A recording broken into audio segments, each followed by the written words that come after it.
Wing Chun, a traditional Chinese Kung Fu martial art that specializes in close-range combat, a fighting system that requires neither great strength or great athletic ability. I'm your host Christy, and follow me in this journey as we find out more about Wing Chun.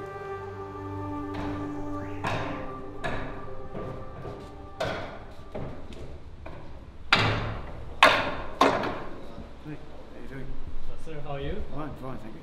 Alright, so standing here with me today is Master David Peterson, owner of Leung Wing Chun Combat Science Center here in Seremban. Master David Peterson has been training in the Chinese martial arts since 1973. He became a student of Sifu Wong Leung after traveling to Hong Kong in 1983. Master Peterson is one of the only two qualified instructors of Wong Leung system in Australia, authorized by Sifu Wong himself. He is also a fully endorsed member of the worldwide Wong Leung Wing Chun Martial Arts Association and the Hong Kong-based Wing Chun Athletic Association. Wing Chun is a close quarters combat system. It was developed, we believe, in southern China, somewhere between Fujian province and Guangdong province. The most recent history that we can confirm is there was a practitioner called Leung who lived in Foshan or Foshan in southern China, just outside of Guangzhou rather, and he taught a student called Chun who was also known as Zhao Tinhua, or the money changer, and Zhao Tinhua taught Yip Man. Yip Man, of course, made Wing Chun famous because he brought it to the public eye by becoming a refugee and coming to Hong Kong in 1949. And he taught my teacher, Wong Leung, and I managed to learn in the 80s from Wong Leung. Basically, Wing Chun is designed to fight at very close range. Grandmaster Yip Man himself described it as a close body, short range fighting system. And he also described it as being soft and sticky, which means that we try to use a relaxed state of musculature so that we can deal with incoming energy by absorbing it and redirecting it. We do fight and can fight at longer range, but the ideal situation for Wing Chun fighters is to get in very, very close.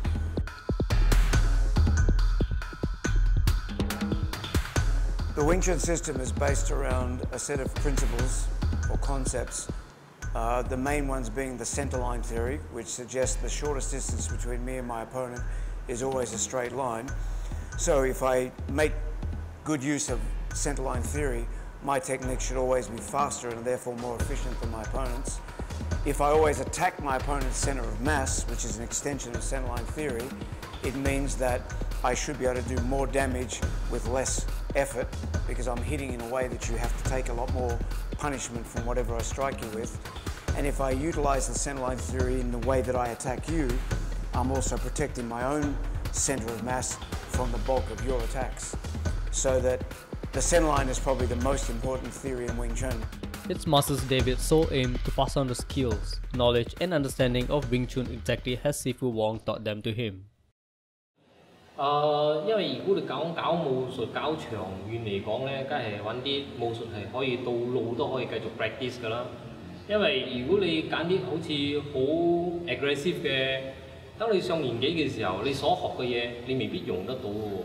而呢個詠春咧，你學鬆翻得學講佢嘅 structure，OK， 佢嘅角度，然之後咧就借力、卸力，咁樣咧就比較長遠都好好搞。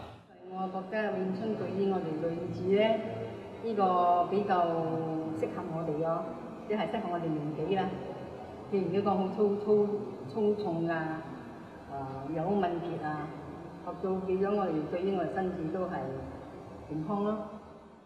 Honestly, Wing Chun is very straightforward. So somehow in life it teaches me to be very straightforward in doing whatever that I've been doing, my work, my jobs, everything. So it's kind of like a positive effect on me. I'm very proud of the school because I've tried to make it both a good place to train, a comfortable and welcoming place to train, but also something of a tribute to my Sifu as well, just to make sure that his memory and his legacy is not forgotten.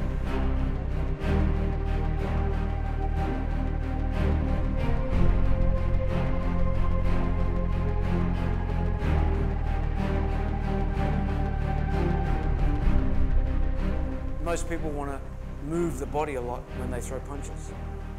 You've got to change that because we want to specialize in keeping the body mostly still. They want to turn side onto their opponent. We want to face. they want to keep a distance from their opponent. We deliberately want to get in close. Every time you look at Wing Chun and compare it to other fighting systems, it seems to contradict what they do. And in most cases it does, because it has a different approach both mentally and physically to other martial arts. I think Wing Chun is doing better outside of China and Hong Kong than it's doing in China and Hong Kong, because the Chinese themselves don't seem to appreciate something quite special like Wing Chun is as much as those outside. And I think Chinese martial arts generally are dying within Chinese culture. And Chinese martial arts are seen as a thing of the past, not worthwhile. There's a lingering attitude amongst the Chinese that martial arts is something that people without a job or no real life, they spend their time doing martial arts, or gangsters and criminals, that it's not what real people do. You know, professional people aren't involved in that. In the West, they regard Chinese martial arts as a cultural heritage, as a treasure, and they take it very, very seriously. So as a result, I think Wing Chun is probably better known and more widely practiced outside of the Hong Kong and the Chinese areas than it is in China itself. So we are living in such a place where super comfort, where we rely on something. We rely on the police, we rely on the government to protect us. And we also rely on money, where we don't really need to go fight. It wasn't invented overnight. It wasn't put together in one generation. A lot of people and a lot of time and a lot of effort have gone into the making of Wing Chun. And my own Sifu and his Sifu, Yip Man and Wong, their efforts clearly is 2 lifetimes that they've contributed to where Wing Chun is.